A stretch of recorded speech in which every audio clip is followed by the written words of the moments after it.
मैं अपनी वाणी से अपने इष्ट देव श्री युगल सरकार श्यामा श्याम, उनके निज महामहिम श्री वृंदावन धाम, उनके प्रेम में डूबे हुए रसिक महापुरुषों की जीवन चरित्र, उनकी वाणी के सिवा नहीं बोलूंगा। अन्य वार्ता, प्रपंच वार्ता, ग्राम्य कथा, लोक कथा, विषय कथा, इनकी चर्चा वाणी से नहीं करूंगा। न श्रृणोमि, न सुनूंगा, न चिंतयामि, न चिंतन करूंगा। नान्यत ब्रजामि, वृंदावन छोड़कर कभी कहीं नहीं जाऊंगा। आप सच्ची मानिए, विश्व के जितने भी तीर्थ हैं, भगवद स्थल हैं, महामहिम भगवान की पुरियां हैं, कोई ऐसा जगह नहीं बचा जहां का प्रसाद यहां वृंदावन स्वयं श्री जी के समीप ना आ गया हो। 1 कुंतल त्रिवेणी का तो जलाई गया होगा 100 किलो। कोई कलश में ला रहा है, कोई पात्र में ला रहा है, विविध पात्रों में 50 सैकड़ों लोग ला चुके। आप नहीं गए वृंदावन से, श्री जी ने प्रेरणा की तो हम जल ले आए, आप स्वीकार करो। ऐसे 50 सैकड़ों लोग, इतने भगवत विग्रह विराजमान हैं, सबके वस्त्र, प्रसादी, जूठन, माला, सब। वृंदावन महामहिम है, सच्चिदानंद बपू है।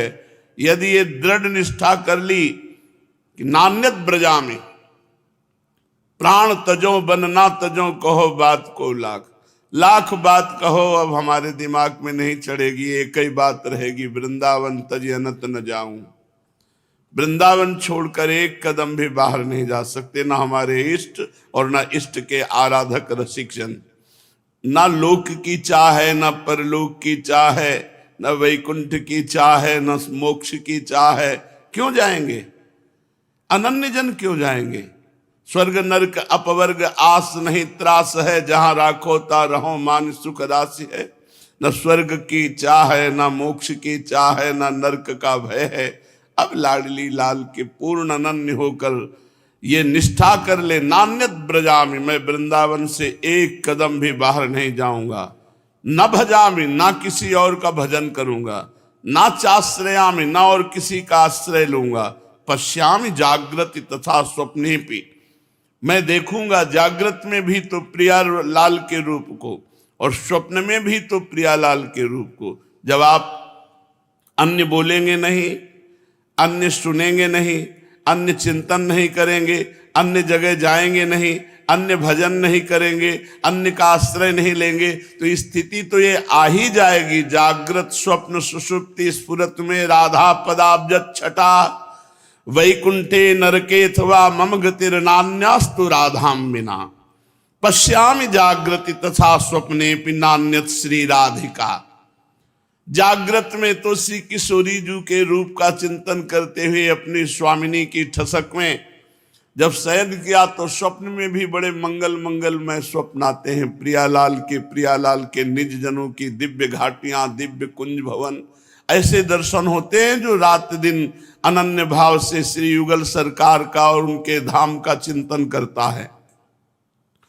तो मैं रति विनोद वनम विनाहम, अब वृंदावन के सिवा ये रति विनोद है, प्रियालाल की रति का लीला स्थली है, ये निज महल है ये। अब इसको छोड़कर हम अन्य, बहुत कल्प तरु है, कामधेनु है, सुरतरु है, जो चाहोगे प्राप्त हो जाएगा, विश्वास कर लो। वृंदावन जैसा क्षमावान और वृंदावन जैसा महिमाशाली केवल वृंदावन ही है, जो प्रियालाल की प्राप्ति अधमों को करा दे। वर्तमान में पापाचरण करने वाला भी यदि वृंदावन वासी है तो उसे निश्चित प्रियालाल की प्राप्ति होगी। केवल वो वैष्णव अपराध न करे, बस धामवासी के प्रति अपराध न करे। ये एक श्लोक में नहीं, सैकड़ों श्लोक में लिखा हुआ है वृंदावन महिमामृत में। तो हम जैसे भी हैं, अपनी लाडली जू के हैं, अपने वृंदावन धाम के हैं, बस ये अनन्यता लेकर पड़े रहो, तो यहाँ पड़े रहने से ही भगवत प्राप्ति हो जाती है। भगवत धाम है, भजन के 4 अंग हैं, धाम, नाम, रूप, लीला। यदि लीला, रूप और नाम भी छूट जाए तो धाम में तो पड़े हैं, भजन का एक अंग तो पकड़े हुए हैं, इसी से भगवत प्राप्ति हो जाएगी। साधक अपनी साधना में सावधान रहे। पूज्य गिरिराज वाले बाबा पंडित गया प्रसाद जी महाराज, जो पूज्यपाद सिउड़िया बाबा जी के कृपा पात्र हैं, बड़े ही सूक्ष्म साधना की चर्चा है। साधक को सावधान होकर सुनना चाहिए, मनन करना चाहिए और अपने आचरणों में उतारना चाहिए। प्रीयते अमलया भक्त्या हरिरन्यद विडंबनम। भगवान की जो निष्काम भक्ति है यही वास्तविक सत्य है और तो सब विडंबना है। प्रीतये अमलया भक्त्या हरिरन्यद विडंबनम। श्री भगवान प्रसन्न हुए हैं निष्काम भक्ति सो, और तो सब व्यर्थ ही है। गोस्वामी तुलसीदास जी ने मानो याही को अनुवाद कियो, रीझत राम स्नेह निशोते। भगवान प्रेम से ही रीझते हैं, अतएव लक्ष्य बने केवल श्री भगवत प्रेम ही। है तो अति दुर्लभ वस्तु, तथापि श्री जीवन धन के अनुग्रह सो यदि कोई सच्चो प्रेमी संत मिल जाए और वामे पूरी श्रद्धा करे, वाको ध्यान करे, तो निश्चित प्रेम प्रकट हो जाए। जगते रहु 36 वह राम चरण 6-3। जग से 36 रहो और भगवान की तरफ 63 रहो। भगवान से सम्मुख रहो और जगत से विमुख रहो। और संसारी आदमी भगवान से विमुख है और जगत के सम्मुख है, तो जगत दुखालयम शाश्वतम, नाशवान दुख में। जगते रहु 36 वह राम चरण 6-3। जो उत्साह लालसा आज है भजन में, यह बढ़नी चाहिए, कम नहीं होनी चाहिए, शिथिल न पड़े। जैसे जैसे आयु बढ़े वैसे वैसे भजन और श्रद्धा बढ़ती जाए। प्रत्येक कार्य का परिणाम देखना चाहिए। यदि परिणाम हरि गुरु की प्रीति है तो तुम्हारा कार्य ठीक है। यदि हरि गुरु से विमुखता है तो चाहे जितना बड़ा मंगलमय कार्य किया हो, अधर्म हो गया। सेवक जी महाराज कह रहे हैं, गुरु सेवा तज करे जे बानी, यह है अधर्म यह है सब हानि, कानी न रसकन मेरा है। बहुत बना के धर्म करो, यदि गुरु विमुख हो गए तो सब व्यर्थ हो गया। पैसा पापी साधु को परस लगावे, पाप विमुख करे गुरु इष्ट ते। गुरु इष्ट ते ही उपजावे संताप। बात ही नहीं समझनी, मनमानी आचरण करना है, बात ही नहीं समझनी। हर क्रिया का परिणाम देखा जाए। अगर परिणाम हरि गुरु चरणों में प्रीति बढ़ रही है तो क्रिया घटी भी हो तो बहुत अच्छी है, और क्रिया बढ़ के हो और गुरु इष्ट के अनुराग में बाधा पड़ रही हो तो उसको उसी क्षण छोड़ देना चाहिए। या पथ में अति आवश्यक ये 11 बातें हैं। गुरु चरणन में श्रद्धा, निराभिमानिता, नम्रता, उदारता, क्षमा, प्रपंच राहित्य, सरलता, विकारन को अभाव, स्वभाव में संशोधन, सतत सावधानता और महापुरुषों की कृपा की चाह। ये 11 बातें साधक को अत्यंत आवश्यक है। गुरु चरणन में श्रद्धा, निराभिमानता, नम्रता, उदारता, क्षमा, प्रपंच राहित्य, सरलता, विकारन को अभाव, स्वभाव संशोधन, सतत सावधानता और महापुरुषों की कृपा की चाह। ये 11 बातें साधक में अवश्य होनी चाहिए। यह 11 बातें साधक को भ्रष्ट कर दे हैं। तर्क, वाद विवाद, रुक्ष स्वभाव, सूखा स्वभाव, प्रपंच में रति, संसारिक बातें, गंदी बातें करने वाले के लोगों के बीच में बैठने का स्वभाव, स्त्री आसक्ति, हर स्त्री को काम भाव से देखना, स्त्रियों के प्रति मन ललचाना और आसक्ति, ये पतन का मार्ग। पतन का मार्ग तर्क, वाद विवाद, रुक्षता, सूखा स्वभाव, प्रपंच में रति, ये सब प्रपंच करने वाले लोगों से मित्रता, और स्त्री में आसक्ति और छोटे बालकों में आसक्ति। महापुरुषों ने, शास्त्र ने आज्ञा की, जैसे स्त्री संसर्ग से भ्रष्ट होने के चांस हैं, ऐसे नवीन बालकों के भी संसर्ग से भ्रष्ट होने के चांस है, इसलिए दूरी बना के रखे। दूर से नमस्कार करो, हाथ पकड़ के गले लगाना या ऐसे बिल्कुल नहीं। रुपये का संग्रह करने का स्वभाव, रुपये में बहुत बड़ा सबसे पहला दोष है संग्रह। वो और अधिक हो जाए, इतने लाख हो गए, इतने करोड़ हो गए, वो संख्या में चित्तवृत्ति चिंतन में चली जाती है। वैभव का भोग, प्रारब्ध के अनुसार वैभव आएगा, लेकिन तुम्हें भोगना नहीं। भोगी स्वभाव, जिस इंद्री का भोग मिला उसी के स्वाद में फंस गया। भगवत भजन में कायरता, हमारे पास समय नहीं है, हम तो इतने कार्य में फंसे हुए हैं, घंटों प्रपंच करेंगे, लेकिन भजन के लिए समय नहीं है। हम एकदम ठीक समय निकालते हैं भजन के लिए, आपके पास काफी समय है। कल भी चर्चा की थी, 24 घंटे होते हैं, 12 घंटे हम आपके काम के रख लेते हैं। खूब काम करो, 12 घंटे कोई नहीं करता। जो 12 घंटे करते हैं वो भी 12 घंटे नहीं करते। बराबर काम में थोड़ी रहते हैं कि आप एक बार भी राधा नहीं सुमिर सकते, आपको 1 मिनट का टाइम नहीं है। 12 घंटे में बराबर 12 घंटे काम नहीं होता, फिर भी हम छोड़ दिए 12 घंटे आपके। 6 घंटे आराम से टांग पसार के खूब सो। 6 घंटे बहुत होते, 6 घंटे। 6 घंटे सो कितने हुए? 18 घंटे हो गए।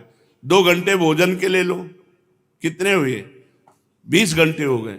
1 घंटे मनोरंजन के लिए ले लो, छोड़ा मनोरंजन के लिए। 1 घंटे मनोरंजन के लिए, सात्विक मनोरंजन के लिए छोड़ा। अब कितने बचे? 3 घंटे। अब 3 घंटे भजन कर लो, देखो तुम कितने बड़े महापुरुष बन जाओगे। 3 घंटे 24 घंटे में जो भजन करता है और गृहस्थी के अपने कार्य करके भगवान को समर्पित कर देता है, वो गृहस्थ भी संत है। कहते हैं हमारे पास भजन के लिए टाइम नहीं है। प्रायः 8 घंटे की नौकरी होती है। कोई किसानी भी करता है तो बराबर फावड़ा 8 घंटे थोड़ी चलाता है।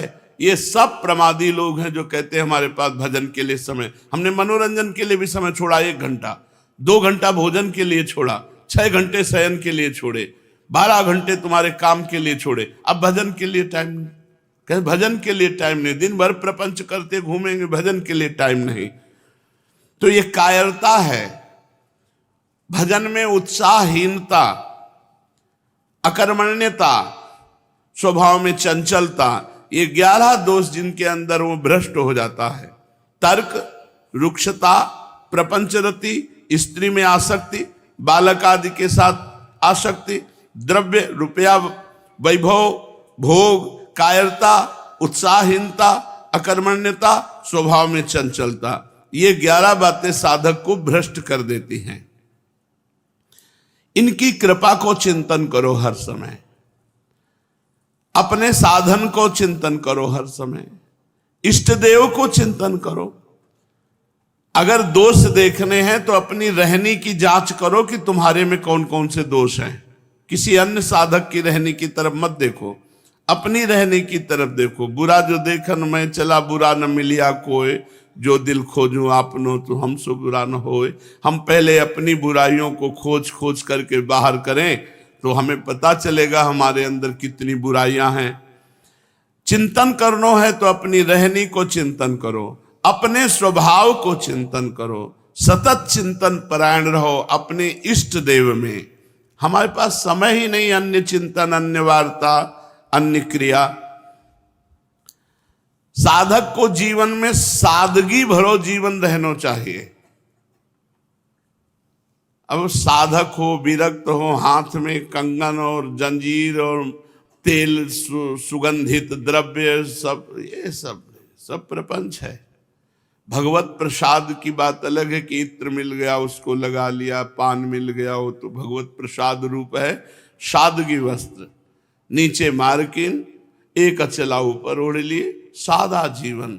शरीर में रज लगी हुई है, बस भोजन पाओ तो रज के पात्रों में पाओ, धातु के पात्रों का त्याग कर दो। विरक्त जो वेश धारण किए हुए हैं उन्हें धातु के पात्रों में नहीं पाना चाहिए। प्रायः रज या नारियल के पात्रों का प्रयोग। अपनी रहनी से रहो तो बहुत आनंद मिलेगा, अपनी रहनी से रहो।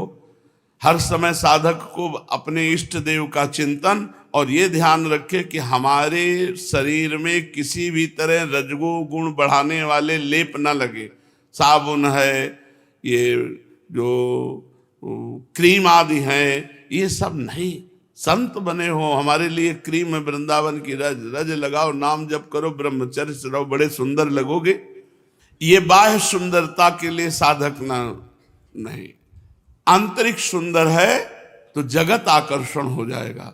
यहां तक कि जगदीश का भी आकर्षण हो जाता है, भगवान का अत्यंत लाडला भक्त बन जाता है। बाह्य सादगी जीवन होना चाहिए। समस्त साधु समाज को सम्मान देना चाहिए। साधक को चाहिए किसी भी संप्रदाय का संत हो, सबके प्रति भगवत भाव, सबको नमस्कार, सबकी वार्ता सुने, सबके चरण पखारे, सबको भोजन पवावे, सबके नमस्कार करे। किसी के प्रति ऐसा अरे तो अमुक संप्रदाय का नहीं, सब भगवान के रूप हैं, सब भगवान को भजने वाले वंदनीय हैं। केवल हम ही सबसे छोटे सेवक हैं, सब हमसे बड़े हैं। जिसकी ये भावना बन गई वो निरपराध रहता है। सेवक तो हम, स्वामी चराचर जगत, सो अनन्य गति जाके असमति न टरे हनुमंत, मैं सेवक सचराचर रूप स्वामी भगवंत। आहा, कितना आनंद है इस बात में। चराचर जगत मेरा साक्षात भगवान रूप धारण किए हुए है और मैं एकमात्र अकेला सेवक हूं। मैं सेवक हूं, सब मेरे स्वामी है, कहीं अपराध की कोई गुंजाइश नहीं। और यही अनन्य भक्त का स्वरूप है। उसकी मति कभी इस बात से नहीं टरती, सब रूपों में मेरा स्वामी है। साधक को चाहिए कि व्यर्थ बात न करे, पर चर्चा न करे, पर निंदा न करे, स्त्री चर्चा न करे। बैठकर किसी स्त्री के रूप गुण ये सब चर्चा न करे, वाद विवाद न करे, कम बोले, भगवत चर्चा ही करे। अध्यात्म पथ में परम कर्तव्य है श्रद्धावान बननो, कोटिन जन्मन के सुकृतन को फल है सात्विकी श्रद्धा की उपज। यदि उत्थान चाहे तो पूर्ण प्रण सो श्रद्धा को अपनावे, बचावे और बढ़ावे। श्रद्धा नष्ट ना हो जाए, श्रद्धा बचे और बढ़े। सात्विक श्रद्धा ही साधन तथा साध्य को मूल है। श्री प्राणनाथ की अपार देन है सात्विक श्रद्धा। श्रद्धालु को पतन ना ही होए है, श्रद्धालु को जीवन एक आदर्श जीवन होए है। सात्विकी श्रद्धा में स्वार्थ की गंधहू नहीं रहा है। पूरी तत्परता सो श्री सदगुरुदेव की आज्ञा को पालन करनो, याही को श्रद्धा कहते हैं। श्री सदगुरु आज्ञा में ही अपनो परम सौभाग्य माननो, अपने जीवन की सफलता मान लेनो, याही सात्विक श्रद्धा है। श्रद्धालु जनन को संपर्क राखो, श्रद्धालु जनन में श्रद्धा करनो, श्रद्धालु जनन को अपने सो बहुत अधिक माननो, श्रद्धालु जनन में भाव रखनो, श्रद्धालु जनन के अनुयायी बननो और श्रद्धालु जनन को अपनो पथ प्रदर्शक माननो। श्रद्धा में भयंकर विघ्न है अपनी बुद्धि सो काम ले लेने। श्रद्धा में भयंकर विघ्न है अपनी बुद्धि लगानो, अपनी बुद्धि से काम ले लेनो। हमारी श्रद्धा ठीक ठीक चल रही है या की परीक्षा है गुरु चरणन में प्रेम बढ़तो जाए, तब समझो कि हम अध्यात्म में प्रवेश कर रहे हैं। जब सात्विकी श्रद्धा बढ़ती ही जाए, भजन में अतृप्ति होए और सबसे दैन्य भाव रहे, सबसे झुक के रहे, तृणादपि सुनीचेनो। सात्विकी श्रद्धा जानता करण में रुक जाए है, वहां समस्त भगवान के सद्गुण आ जाए हैं। सात्विकी श्रद्धा जानता करण में टिक जाए, वहीं भगवत सद्गुण प्रकाशित हो जाते हैं। खूब श्रद्धा करे, श्रद्धा ही विचारे, श्रद्धा को संभाल तो रहा है, श्रद्धा रुकवे की और बढ़वे की युक्ति सोचत और है। अबोध बच्चे की भांति निरंतर अपनी श्रद्धा सदगुरु रूप महतारी की गोद में पहुंचावे। जैसे छोटा बच्चा केवल अपने माँ के अधीन होता है, माँ के सिवा और ज्यादा उसका किसी से परिचय नहीं, ऐसे सदगुरु के सिवा हमारी और कहीं नहीं, भावना नहीं, एकमात्र सदगुरु की गोद। फिर तो यह श्रद्धा अपने लाड़िले को ऐसे संभाल करे है जिम बालक राखे महतारी। श्री श्रद्धा महारानी के रोकबे के ताई सहज युक्ति है साधना में निष्ठा। श्रद्धा साधन में लगावे है, श्रद्धा साधन को बढ़ावे है, श्रद्धा साधन को सिद्ध कर दे है। श्रद्धा रोकबे को पात्र बननो पड़ोगो। सबसे नीच ये श्रद्धा रुकने का पात्र है। यदि साधक साधन में प्रमाद करिवे लगे तो श्रद्धा महारानी धीरे से भाग जाए हैं। सात्विकी श्रद्धा जाके अंतःकरण में रुक जाएगी, वह साधना में पूर्ण तत्पर रहेगो, पूर्ण सदाचारी बनेगो। श्रद्धा, साधन, सदाचार यह त्रिपुटी कही जाए है। ये तीनों अन्योन्याश्रित हैं। आरोग्य प्राप्ति के ताई जैसे अनुपान, औषधि और पथ्य तीनों एक साथ काम में आवे हैं। इनमें एक की कमी हो जाए तो दोनों व्यर्थ हो जाए। ठीक ऐसे ही भवरोग नष्ट के लिए अध्यात्म पथ में या त्रिपुटी की अत्यंत आवश्यकता है। श्रद्धा, साधना और सदाचार। गुरु चरणों में श्रद्धा, उनके द्वारा दी हुई उपासना को खूब ठीक ढंग से करना साधना, और आचरण पवित्र होना, इन तीनों के द्वारा भवरोग की निवृत्ति होती है। तभी पूर्ण लाभ होए है।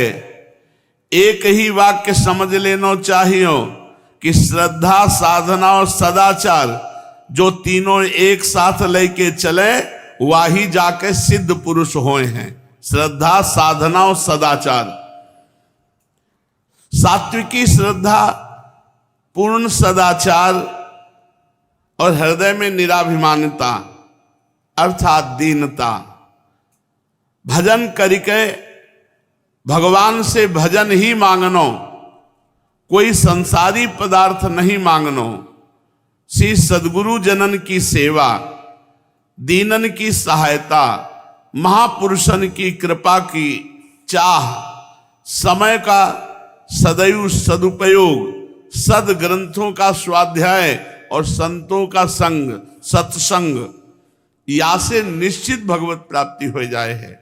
साधक के ताई परम आवश्यक है कि अपने नेत्रन को बहुत संभाल के उठावे। अर्थात नेत्र देना है तो बहुत संभाल के देखो, कहीं किसी गलत चेष्टा पे न पड़ जाए, कहीं किसी माता बहन के प्रति गलत भाव न कर बैठे। दृष्टि संयम, कम बोलनो वाणी संयम, आवश्यक ही सुननो श्रवणेन्द्री को संयम, सात्विक मित आहार प्राणन को संयम। आहार सात्विक मित अर्थात थोड़ा, बहुत आनंद रहता है थोड़ा आहार में।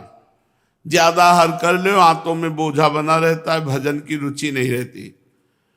बहुत थोड़ा आहार, फिर उससे दुगुना जल, मानो 400 ग्राम अन्न तो 800 ग्राम जल, तो आपका पेट साफ रहेगा, अन्न की गर्मी शांत रहेगी।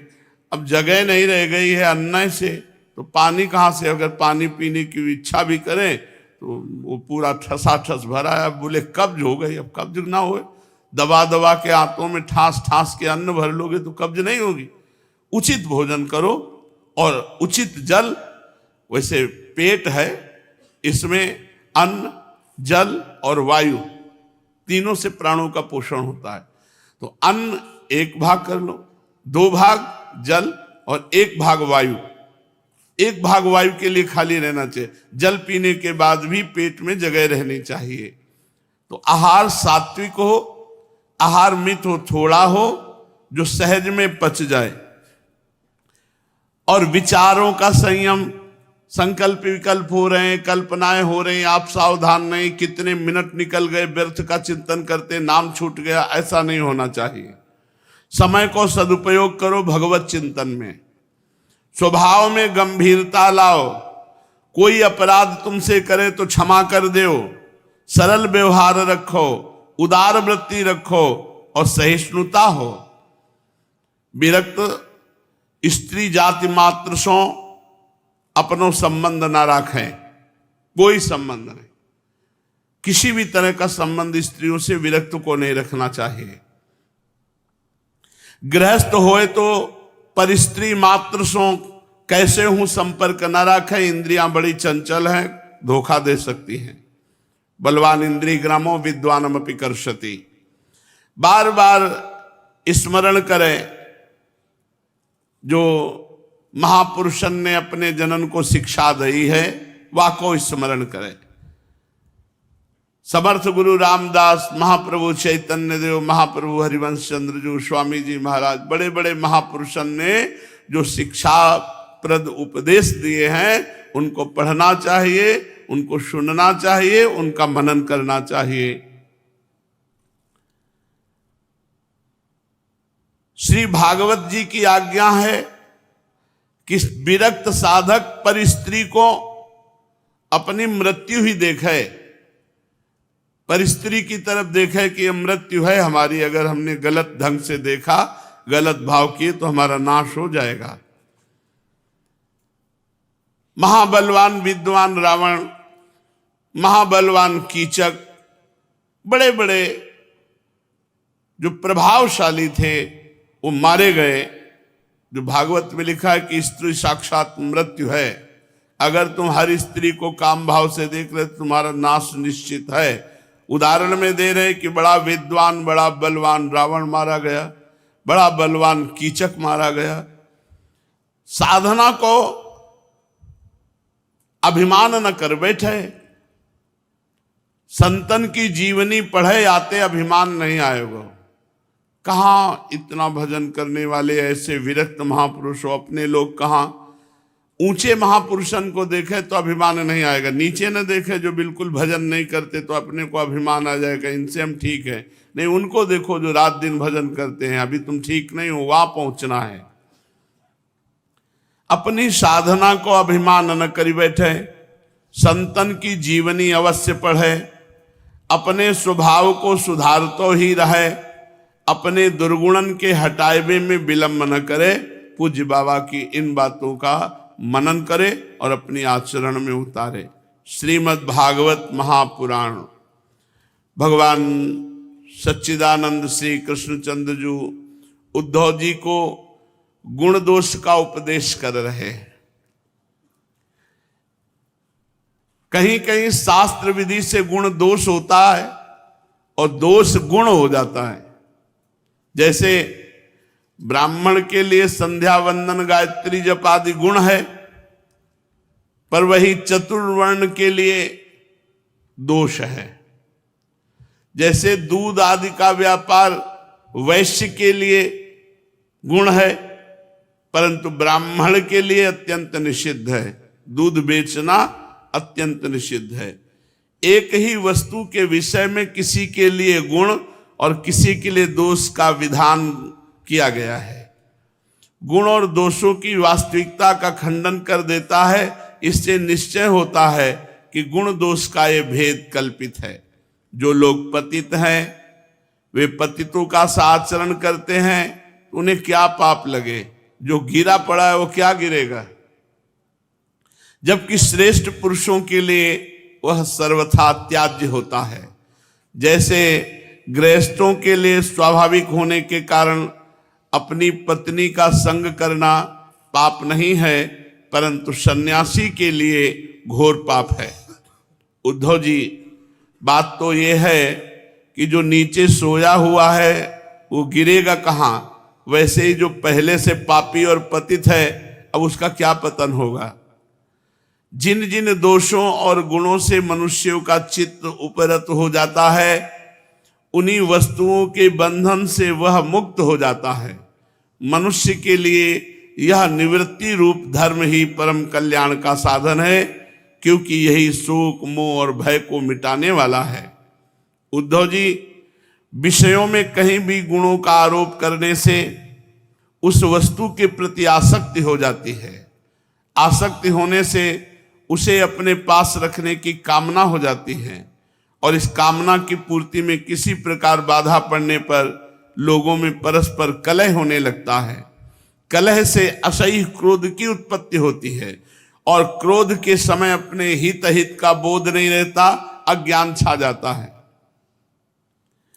इस अज्ञान से शीघ्र ही मनुष्य की कार्य अकार्य का निर्णय करने वाली व्यापक चेतना शक्ति लुप्त हो जाती है।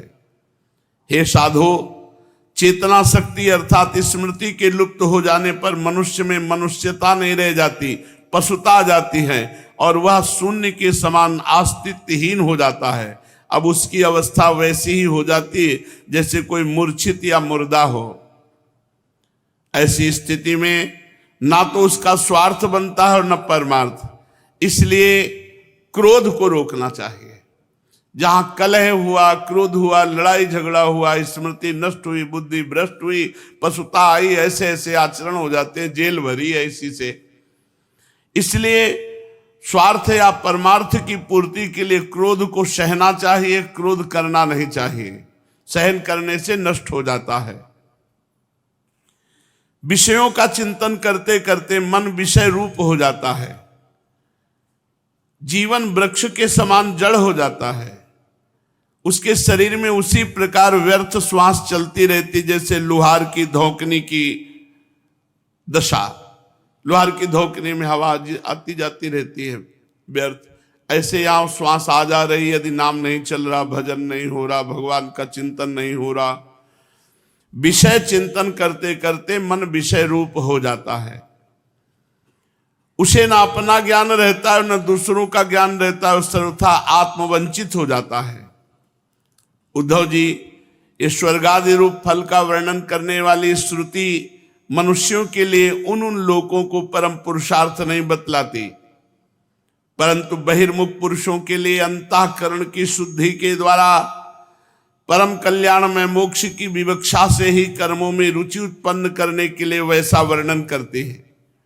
जैसे बच्चों से औषधि में रुचि उत्पन्न करने के लिए रोचक वाक्य कहे जाते हैं, बेटा ये दवा पी लो, तुम्हारी चोटी बढ़ जाएगी। इसमें संदेह नहीं कि संसार के विषय भोगों में, प्राणों में, सगे संबंधियों में सभी मनुष्य जन्म से ही आसक्त हैं, और उन वस्तुओं की आसक्ति उनकी आत्मोन्नति में बाधक एवं अनर्थ का कारण है। वे अपने परम पुरुषार्थ को नहीं जानते, इसलिए स्वर्ग आदि का जो वर्णन मिलता है वह ज्यों का त्यों सत्य है ऐसा विश्वास करके देवादि योनियों में भटकते रहते हैं, फिर वृक्षादि योनियों के घोर अंधकार में आ पड़ते हैं। ऐसी अवस्था में कोई भी विद्वान अथवा वेद फिर से उन्हें उन्हीं विषयों में क्यों प्रवृत्त करेगा।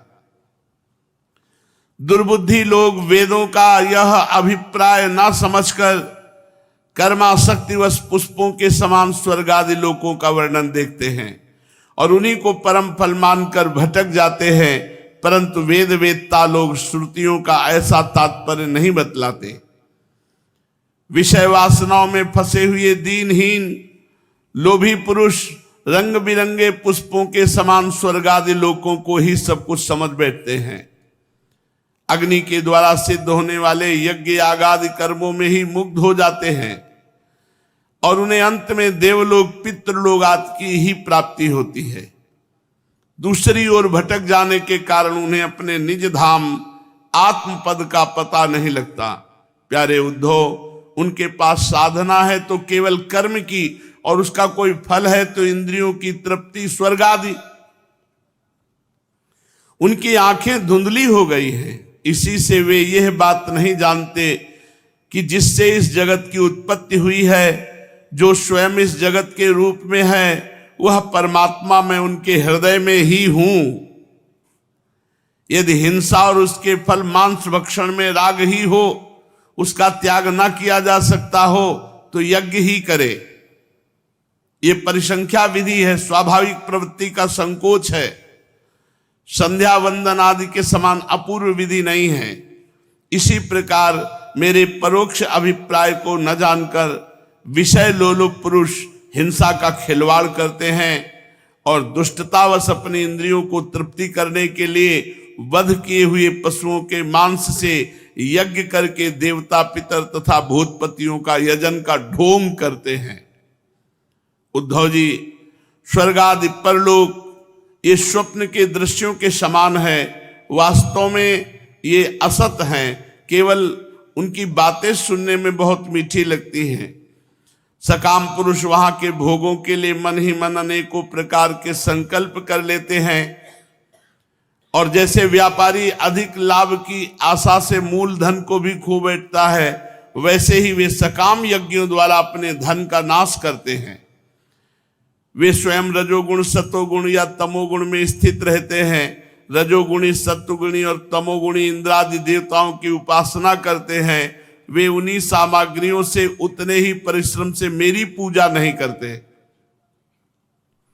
वे जब इस प्रकार पुष्पिता वाणी रंग बिरंगी मीठी मीठी बातें सुनते हैं कि हम लोग इस लोक में यज्ञों के द्वारा देवताओं का यजन करके फिर स्वर्ग में जाएंगे, वहां दिव्य अप्सराएं मिलेंगी, विमान मिलेगा, उसको हम भोगेंगे, उसके बाद जब फिर हमारा जन्म होगा तो हम बड़े कुलीन परिवार में पैदा होंगे, हमारे बड़े बड़े महल होंगे, हमारा कुटुंब बहुत सुखी और बहुत बड़ा होगा। तब उनका चित्त क्षुब्ध हो जाता है और उनकी हेकड़ी जताने वाले घमंडियों को मेरे संबंध की बातचीत भी अच्छी नहीं लगती। उद्धव, वेदों में 3 कांड हैं, कर्म कांड, उपासना कांड और ज्ञान कांड। इन तीनों कांडों के द्वारा प्रतिपादित विषय है ब्रह्म और आत्मा की एकता। सभी मंत्र और मंत्र दृष्टा ऋषि इस विषय को खोलकर नहीं गुप्त भाव से बतलाते हैं।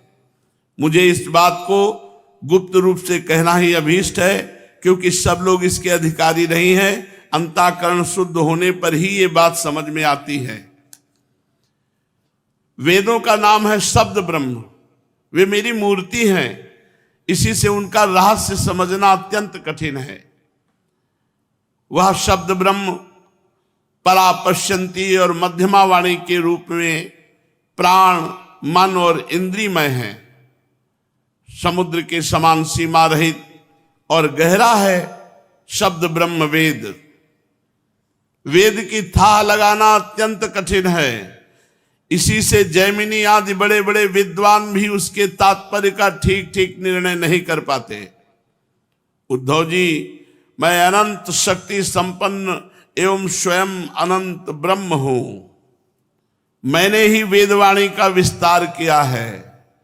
जैसे कमलनाल में पतला सा सूत होता है, वैसे ही वह वेदवाणी प्राणियों के अंतःकरण में अनाहत नाद के रूप में प्रकट होती है। भगवान हिरण्यगर्भ स्वयं वेद मूर्ति एवं अमृतमय हैं। उनकी उपाधि है प्राण और स्वयं अनाहत शब्द के द्वारा ही उनकी अभिव्यक्ति हुई है। जैसे मकड़ी अपने हृदय से मुख द्वारा जाला उगलती है और फिर निगल लेती है, वैसे ही वे स्पर्श आदि वर्णों का संकल्प करने वाले मन रूप निमित्त कारण के द्वारा हृदयाकाश में अनंत अपार अनेकों मार्गों वाली बैखरी रूप वेदवाणी को स्वयं ही प्रकट करते हैं और फिर उसे अपने में लीन कर लेते हैं। वो वाणी हृदयगत सूक्ष्म ओंकार द्वारा अभिव्यक्ति, का से लेकर मां तक 25 स्वर, आ से औ तक 9 ऊष्मा, शाखा साहा और अंतस्था यारा लावा इन वर्णों से विभूषित है। ऐसे छंद हैं वेदों में जिनमें उत्तरोत्तर 4-4 वर्ण बढ़ते जाते हैं और उनके द्वारा विचित्र भाषा के रूप में वो विस्तृत हुई है। 4-4 अधिक वर्णों वाले छंदों में से कुछ है गायत्री, उष्णिक, अनुष्टुप छंद, बृहति छंद, पंक्ति छंद, त्रिष्टुप छंद, जगती छंद, अति छंद, अत्यष्टि छंद, अति जगती छंद और विराट। वह वेदवाणी कर्म कांड में क्या विधान करती है, उपासना कांड में किन देवताओं का वर्णन करती है, ज्ञान कांड में किन प्रतीतियों का अनुवाद करके उनमें अनेकों प्रकार के विकल्प करती है, इन बातों के इस संबंध में श्रुति के रहस्य को मेरे अतिरिक्त और कोई नहीं जानता। मैं तुम्हें स्पष्ट बतला देता हूं, सभी श्रुतियां कर्म कांड में मेरा ही विधान करती हैं, उपासना कांड में उपास्य देवताओं के रूप में मेरा ही वर्णन करती हैं, और ज्ञान कांड में आकाश आदि रूप से मुझ में ही अन्य वस्तुओं का आरोप कर उसका निषेध कर देती है। संपूर्ण वेद और श्रुतियों का बस इतना ही तात्पर्य है कि मेरा आश्रय ले लो। मुझ में भेद का आरोप करती है और माया मात्र कहकर उसका अनुवाद करती है, अंत में सबका निषेध करके मुझ में ही शांत हो जाती है और केवल अधिष्ठान रूप से मैं ही शेष रह जाता हूं। इसलिए मेरा आश्रय ले लो, मेरा भजन करो, सब वेद शास्त्रों का सार है।